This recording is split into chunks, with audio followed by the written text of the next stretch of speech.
And here's the solution: white bread.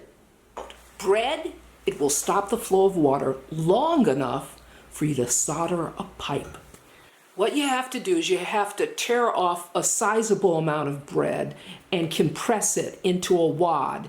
And then you force that up the pipe deep enough where it blocks the flow of water. And that alone will give you enough time, if you move quickly, to get that pipe soldered.